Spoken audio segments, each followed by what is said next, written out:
ഏതെങ്കിലും ഒരു അന്യമതസ്ഥൻ നമസ്കാരം കഴിഞ്ഞിട്ട് ഈ പള്ളിയിൽ നിന്ന് നമ്മൾ വെളിയിലോട്ട് ഇറങ്ങുമ്പോൾ ഒരു കൂട്ടുകാരനായ നമ്മുടെ അന്യമതസ്ഥനായ ഒരു കൂട്ടുകാരൻ നമ്മളോട് ചോദിക്കുകയാണ്, പള്ളിയിൽ നിന്ന്, നിങ്ങളുടെ പള്ളിയിൽ നിന്ന് വളരെയേറെ മനോഹരമായ രീതിയിൽ ചില വചനങ്ങൾ കേട്ടുവല്ലോ, അതിന്റെ അർത്ഥം എന്താണ്, അതുകൊണ്ട് എന്താണ് ഉദ്ദേശിക്കുന്നത് എന്ന് ഈ പള്ളിയിൽ നിന്ന് വെളിയിലേക്ക് ഇറങ്ങുന്ന വേളയിൽ ഒരു അന്യമതസ്ഥനായ കൂട്ടുകാരൻ നമ്മളോട് ചോദിച്ചു കഴിഞ്ഞാൽ, പ്രിയപ്പെട്ട സഹോദരങ്ങളെ, നമുക്ക് പറയാൻ കഴിയുമോ?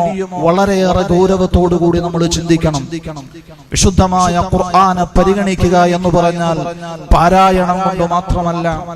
പലപ്പോഴും നമ്മൾ ധരിച്ചു വെച്ചിരിക്കുന്നത് പുണ്യങ്ങൾക്ക് വേണ്ടിയുള്ള ഒരു ഗ്രന്ഥം മാത്രമാണ് വിശുദ്ധ ഖുർആൻ.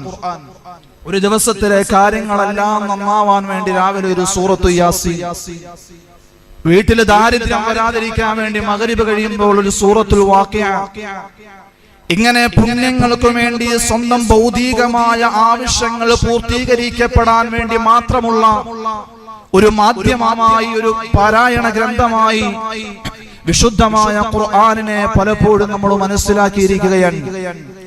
അതുകൊണ്ട് ഒരിക്കലും പരികർമ്മ പൂർത്തിയാവില്ല.